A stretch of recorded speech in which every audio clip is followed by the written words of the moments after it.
Hello বন্ধুরা, তোমরা সবাই কেমন আছো? আশা করছি সবাই খুব ভালো আছো, সুস্থ আছো। তোমাদের ভালোবাসায় আমিও ভালো আছি। আমি লাইফস্টাইলের নতুন একটা রান্নার ভিডিওর সঙ্গে তোমাদের সবাইকে অনেক অনেক স্বাগত, অনেক ভালোবাসা। আজকে তোমাদের সঙ্গে শেয়ার করব বিয়েবাড়ির স্টাইলের মুচমুচে একদম ঝুরঝুরে আলু ভাজা। তো চলো প্রথম থেকে শেষ পর্যন্ত রেসিপিটা দেখো, আশা করছি তোমাদের সবাইয়ের ভালো লাগবে। প্রথমেই দেখো আমি দুটো কিন্তু বড় বড় আলু নিয়ে নিয়েছি, আর এখানে কিন্তু গ্রেটার নিয়ে নিয়েছি। তো এটাকে এখন কি করব, আলুটাকে ছিলে সুন্দর করে গ্রেটারের সাহায্যে আমি এখন আলুটাকে একদম পাতলা পাতলা করে কেটে নেব। তো চলো আলুটাকে কেটে নিয়ে আবার তোমাদের সঙ্গে কথা বলছি। তো ফাইনালি আমার আলু কাটা হয়ে গেছে দেখো, আর সুন্দর করে কিন্তু আমি আলুটাকে ভালোভাবে ধুয়ে নিয়েছি। দেখো ধুয়ে নিয়ে চুবড়িতে কিন্তু আমি জল ঝরিয়ে রেখে দিয়েছি। আর দেখো পুরো আলুটা কিন্তু এখন জল ঝরে হাফ শুকিয়ে মতো গিয়েছে। তো দেখো এখন আমি একটা টাওয়াল নিয়ে নিয়েছি। তো টাওয়ালটাতে কিন্তু এখন আমি আলুটাকে ঢেলে দিয়ে ভালো করে হাত দিয়ে নাড়াচাড়া করে নেব। আর হ্যাঁ, তোমাদের তো একটা কথা আমি বলতেই ভুলে গেছি, আলুটাকে কিন্তু খুব সুন্দরভাবে 4 থেকে 5 বার তোমরা ধোবে। যতক্ষণ না একটা পরিষ্কার জল বেরোচ্ছে আলু থেকে, ততক্ষণ কিন্তু তোমরা আলুটাকে ধুতেই থাকবে। তো আলুতে একটা দেখবে সাদা মতো কিরকিরে ভাব জল থাকে, তো সেইটা থাকলে কিন্তু আমাদের আলুটা এতটা ক্রিস্পি হবে না। তো তার জন্য আমাদেরকে কি করতে হবে, আলুটাকে 4 থেকে 5 বার সুন্দরভাবে ধুয়ে একদম পরিষ্কার জল যতক্ষণ না বের হবে আমাদের আলুটাকে কিন্তু ধুতে হবে। তো সেইভাবে কিন্তু আমি আলুটাকে সুন্দরভাবে 4 থেকে 5 বার আলুটাকে ধুয়ে নিয়েছি। আর এখন দেখো ভালো করে ধুয়ে নিয়ে একটা টাওয়ালের সাহায্যে আমি কিন্তু এটাকে সুন্দর করে এখন ভালো করে শুকিয়ে নেব। তো যতটা শুকাবে কিন্তু তোমাদের এই আলু ভাজাটা ততটাই কিন্তু মুচমুচে হবে। তো চলো প্রথমে আমি এখন কিন্তু এটাকে টাওয়ালে ঢেলে দিয়েছি, এখন টাওয়াল দিয়ে আমি সুন্দরভাবে এটাকে মুছে নেব। তো তোমরা পারলে একটা সুন্দর কিন্তু ওড়না ছেঁড়া দিয়েও তোমরা কিন্তু এটাকে শুকাতে পারো, একটা পরিষ্কার কাপড় হলেই হবে। তো এখানে আমি দেখো টাওয়ালের সাহায্য নিয়েছি। তোমাদের কাছে যদি টাওয়াল না থাকে তোমরা কিন্তু পরিষ্কার একটা ওড়না সুতির হলেই হবে। তো এটা না যে আমি টাওয়াল নিয়েছি বলে তোমাদেরকেও টাওয়াল নিতে হবে, তার কি কিন্তু কোনো মানে নেই। তো নরমে একটা সুতির কাপড় হলেই হবে।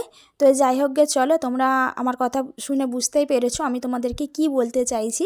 তো যাই হোক গে, চলো সুন্দর করে এখন আমার আলুটা দেখো পুরো শুকনো হয়ে গেছে, আর একদম দেখো ঝরঝরে হয়ে গেছে। তো আমি হাত থেকে তুলে ফেলছি, তোমরা দেখে বুঝতেই পারছো একদম শুকিয়ে গেছে। তো চলো এটাকে আমি এখন টাওয়াল থেকে নিয়ে একটা জায়গার মধ্যে রেখে দিই। তো চলো এখন সুন্দর করে এটাকে আমি এতে তুলে নেব। আর তোমাদেরকে একটা কথা বলি, তো আমি কিন্তু আমার এই আমি লাইফস্টাইল চ্যানেলটাতে ডেলি ব্লগও শেয়ার করে থাকি। তো তোমরা আমার ভিডিওগুলো দেখবে, আশা করছি তোমাদের সবার খুব ভালো লাগবে। তো চলো এখন রান্নাটা স্টার্ট করা যাক। তো এখানে দেখো আমি কড়াটা বসিয়ে দিয়েছি। তো কড়াটা গরম হয়ে গেলে কিন্তু এতে আমি এখন রিফাইন তেল দিয়ে দেব। তো যাই হোক চলো রিফাইন তেলটা আমি দিয়ে দিচ্ছি।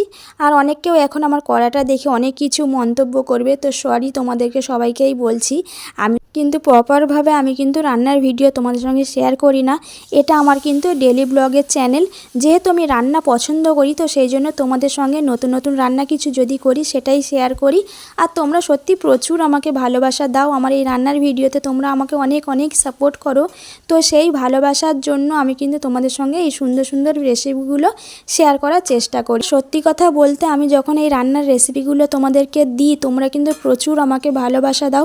তো সেই জন্য আমি ভেবেছি যে আমি কিছুদিন পরে একটা রান্নার চ্যানেল খুলব। তো তখন আমি কিন্তু একদমই ঠিক করে নিয়েছি যে আমি সব কিছু আবার নতুন করে জিনিসপত্র কিনবো, তখন সুন্দরভাবে তোমাদের সঙ্গে রান্নার রেসিপি শেয়ার করব। তো চলো এখন যেটা করছি তোমরা মন দিয়ে দেখো আর বাড়িতে ট্রাই করার চেষ্টা করো, আশা করছি তোমাদের সবার খুব কিন্তু ভালো লাগবে। তো দেখো প্রথমেরটা কিন্তু আমি তোমাদের সঙ্গে গল্প করতে করতে দিয়ে দিয়েছি। আর প্রথমে না অল্প একটু দিয়েছিলাম, তো যেহেতু আমি প্রথম ট্রাই করছি তো সেই জন্য আমি বেশি আর রিস্ক নিলাম না। তো অল্পতেই ট্রাই করে দেখলাম যে না খুব ভালো রেজাল্ট হয়েছে, আর খুব ভালো সুন্দরভাবে আমি করতে পেরেছি।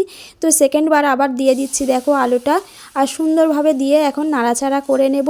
তো তোমরা কারা কারা এরকম আলুর চিপস তৈরি করে খেয়েছো অবশ্যই কমেন্ট করবে। আর তোমাদেরকে একটা কথা আমি বলি, তোমরা কিন্তু এতে কোনো রকম নুন অ্যাড করবে না, ঠিক আছে?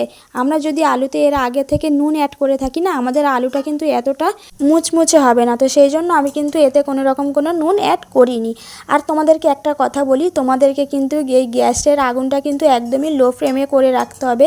যেহেতু আমাদের আলুটা একদমই পাতলা পাতলা করে কাটা, তো সেই জন্য লো ফ্লেমে করে রাখলে আলুর কালারটাও সুন্দর হবে, আর আলুটাও সুন্দরভাবে কিন্তু সেদ্ধও হয়ে যাবে। আর এখানে দেখতে পাচ্ছ আমার আলুটা কত সুন্দর একটা কালার এসছে, একদম পুরো কিন্তু ব্রাউন কালার এসে গেছে, একদমই কিন্তু পড়েও নি আর কাঁচাও নেই, কালারটা কিন্তু জাস্ট ওয়াও লাগছে। তো দেখো এখানে কিন্তু আমিও আমার একটু ভিডিওটা শ্যুট করে নিচ্ছি তোমাদেরকে দেখাবো বলে। তো যাই হোক চলো সুন্দর করে আলুগুলো আমি এখন ভেজে নিই, আর আমাকে কেমন লাগছে এই রান্নার ভিডিওতে তোমরা কিন্তু অবশ্যই আমাকে কমেন্ট করবে, ঠিক আছে। আর তোমাদের ভালোবাসায় আমি খুব তাড়াতাড়ি একটা রান্নার চ্যানেল খুলব, আমার ইচ্ছা আছে তোমরা আমাকে তাতে অনেক অনেক অনেক ভালোবাসা দাও, আর সুন্দর সুন্দর রেসিপির নাম বলো যেগুলো আমি তোমাদেরকে করে দেখাই।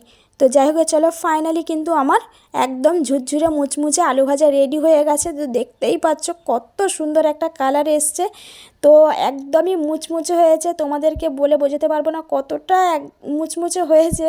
তো দারুণ হয়েছিল, প্রথমবারে করেছি, ভাবতেই পারিনি এত সুন্দর হবে। তো আজকে ভিডিওটা আমার কেমন লাগলো তোমরা অবশ্যই কমেন্ট করে জানাবে। আসছি আবার নতুন একটা ভিডিওর সঙ্গে, ততক্ষণে চলো তোমাদের সবাইকে টাটা।